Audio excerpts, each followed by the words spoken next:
সমুদ্র আমাদের কল্পনার থেকেও গভীর, ভয়ঙ্কর আর রহস্যে ভরা। যদি আপনি সমুদ্রের কেবলমাত্র ৩৫০০ মিটার গভীরে ডুব দেন, তাহলে সম্ভবত একটা না একটা অজানা নতুন প্রজাতির প্রাণীকে আবিষ্কার করে ফেলতে পারবেন, যা বিজ্ঞানীদের কাছেও অজানা। কারণ মানুষ আজ পর্যন্ত কেবল সমুদ্রের ৫% এরিয়াকেই এক্সপ্লোর করতে পেরেছে, বাকি ৯৫% অংশ এখনো আমাদের কাছে অজানা।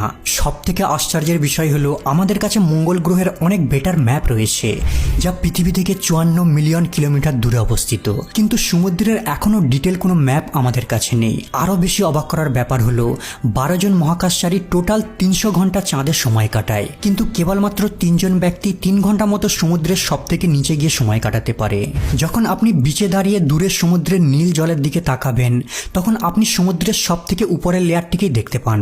একে আমরা সানলাইট জোন বলে থাকি।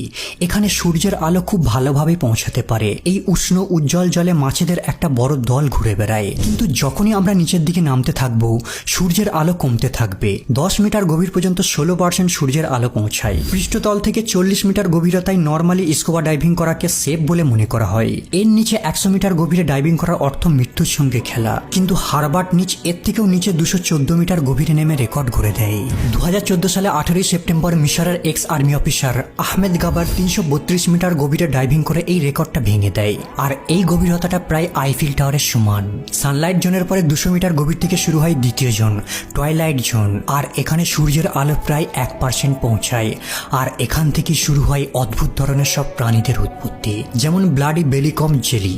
যখন এই জেলিফিশটা মুভ করতে থাকে, এদের দেহে রঙিন রঙিন লাইট ফ্লিকার করতে থাকে। এই সব প্রাণীরা নিজে থেকে আলো প্রডিউস করে থাকে, যাতে অন্ধকারে শিকারকে অ্যাট্রাক্ট করতে পারে আর শিকারীদের ভয় দেখাতে পারে। ৫০০ মিটার গভীর পর্যন্ত ব্লু হোয়েল ডাইভ করতে পারে। পৃথিবীর সব থেকে বড় প্রাণী এর বেশি আর নিচে নামতে পারে না। ৫৬৫ মিটার পর্যন্ত এম্পেরার পেঙ্গুইন সর্বোচ্চ গভীরতায় ডাইভিং করতে পারে।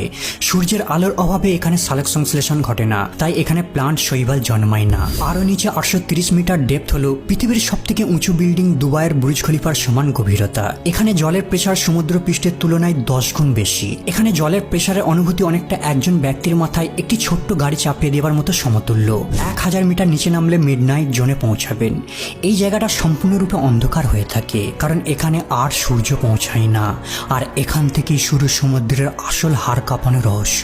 এখানের প্রাণীরা যেন কোনো সায়েন্স ফিকশন মুভির ভয়ানক ক্রিয়েচার। ট্রান্সপারেন্ট বডি, বিশাল আকারের মুখ, অদ্ভুত চোখ আর বড় বড় দাঁত। আর এখানে জলের চাপ সি লেভেল থেকে ১০০ গুণ বেশি পাওয়ারফুল। ঠিক অনেকটা শরীরের উপর প্রতি বর্গ ইঞ্চিতে ১৪৯৯ পাউন্ড চাপ দেওয়ার মতো, মানে একটা আফ্রিকান হাতি আঙুলের উপর দাঁড়িয়ে থাকার সমতুল্য চাপ। এই জায়গায় জলের প্রেসার কতটা রয়েছে এর একটা উদাহরণ দেখুন। এই ব্লবফিশ সমুদ্রের মিড